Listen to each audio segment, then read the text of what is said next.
We are looking at how to pronounce this word, as well as how to say more interesting and related words in English. How do you go about pronouncing it?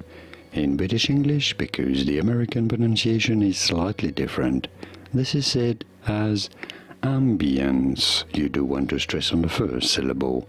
Ambience. In American English, ambience. Ambience. In American English versus ambience in British English. Did you get it? Was this any helpful?